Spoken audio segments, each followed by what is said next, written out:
클릭해주셔서 감사합니다. 안녕하세요, 파이입니다. 이번 영상 주제는 진해입니다. 다리가 많은 벌레이기 때문에 어떤 분에게는 혐오감이 들 수 있는 영상이니 주의해서 봐주셨으면 좋겠습니다. 사실 진해에 대해 조사하기 전에는 잘 모르기도 했고 진해에 대한 관심이 없어서 진해를 떠올리면 최근에 봤던 인간진해가 먼저 떠올라. 헛소리 하지마 임마. 본론으로 들어가서 진해에 대해 말씀드리겠습니다. 진해의 머리에는 한 쌍의 눈이 있고 각 눈에는 혼눈 3개가 있습니다. 눈이 양쪽에 총 6개가 있어 그 기능이 매우 중요할 것 같지만 사실 진해의 눈은 거의 퇴화되어 있습니다.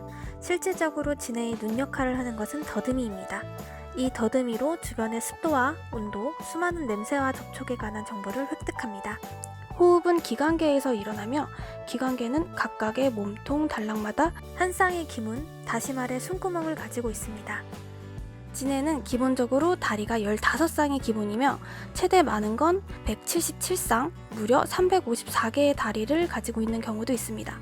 하지만 우리나라 서식종을 포함한 일반적인 진해들은 20에서 22쌍, 40개 정도의 다리를 가지고 있습니다. 진해는 절지동물들 중에서 수명이 긴 편으로 곤충을 포함한 절지동물의 평균 수명이 2-3년인 것에 비해 진해류 중 장수종은 10년 내외까지도 살 수 있습니다.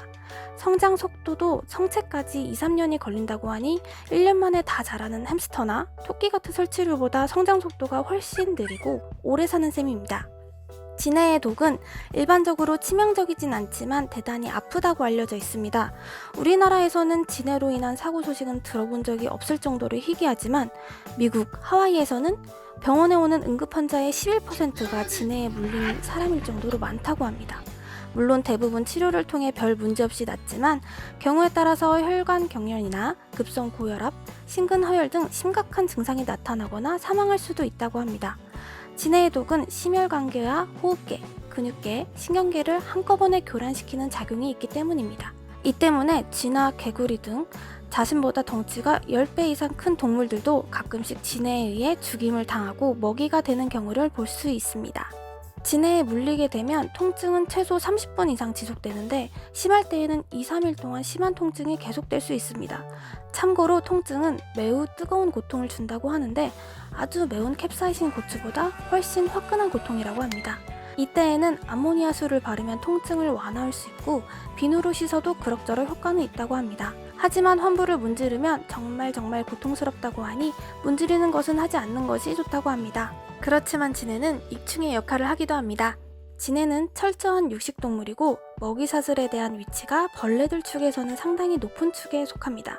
그래서 진해의 서식지인 땅속 뿌리를 먹는 애벌레 등 여러 해충들을 처리해주는 데 탁월한 역할을 하고 있고 해충들이 먹는 풀떼기에는 눈길도 안 주는 벌레이기 때문입니다. 진해는 한약재로도 쓰입니다. 실제로 경동시장이나 대구 양령시 같은 한약재 시장이나 한의원에서 말린 진해, 즉 오공을 묶어놓거나 통에 담아놓고 파는 것을 볼 수 있습니다. 동의보감에는 진해가 회충, 촌충, 요충 등을 죽이고 몸 안에 쌓인 어혈을 치료하며 나쁜 피를 제거한다고 써 있습니다. 흔히 현재 통용되는 효능은 뭉친 것을 풀어주고 근육이 아프거나 떨리는 증상을 없애준다고 합니다. 그래서 타박상이나 관절이 아플 때 진해를 다려 먹거나 근육경련이나 중풍으로 인한 마비감, 관절염, 신경통, 피부의 염증성 질환이나 화상에도 사용한다고 합니다. 다음으로 우리나라에 서식하는 진해 총 6종과 세계에서 가장 큰 진해에 대해 말씀드리겠습니다. 먼저 우리나라에서 서식하는 진해는 땅진해, 돌진해, 장수진해, 홍진해, 그리고 일본 왕진해와 한국에서 가장 큰 왕진해가 있습니다. 땅진해는 주로 바위나 썩은 나무, 부드러운 흙에서 볼 수 있습니다. 몸 길이는 10cm 이하로 자라며 몸 길이에 비해 2-3mm의 얇은 몸통을 가지고 있습니다. 다음으로 돌진해입니다. 주로 바위나 산 주위의 민가 주변에서 발견됩니다. 몸 길이는 약 4cm로 가장 크기가 작습니다. 장수진해와 홍진해는 산이나 하천의 바위, 구조물, 낙엽층 등 다양한 환경에서 발견되지만 장수진해는 홍진해에 비해 개체수가 적어 쉽게 볼 수 있는 종은 아닙니다. 다음으로 일본 왕진해입니다. 우리나라에서 두 번째로 큰 진해종으로 알려져 있고 11cm 정도 자랍니다. 국내에선 보기 쉽지 않습니다. 마지막으로 왕진해입니다. 한국에서 가장 큰 진해로 야산뿐만 아니라 주변 민가에 들어와서 살기도 합니다. 바위나 구조물, 겨울엔 썩어가는 나무에서 동면 상태로 발견되고 몸 길이는 15cm 이상 자랄 수 있습니다. 기네스 기록은 18cm라고 하네요. 왕지네의 경우 벌레뿐만 아니라 쥐나 개구리 등 작은 동물들도 먹습니다. 현재 한국 왕지네는 한국 외에도 중국, 태국, 일본 등 동아시아 전역에 서식하고 있습니다. 집에서 지네가 자주 출몰한다면 닭이나 병아리를 키워보는 것도 좋은 방법이라고 합니다. 발견하는 즉시 해치워버리니까요. 이 방법이 싫다면 뜨거운 물로 익사시키거나 휴지 등으로 짚거나 몰아서 집 밖으로 방생하는 것도 좋은 방안입니다. 마지막으로 세계에서 가장 큰 지네에 대해 알아보겠습니다. 세계에서 가장 큰 지네는 아마존 왕지네입니다.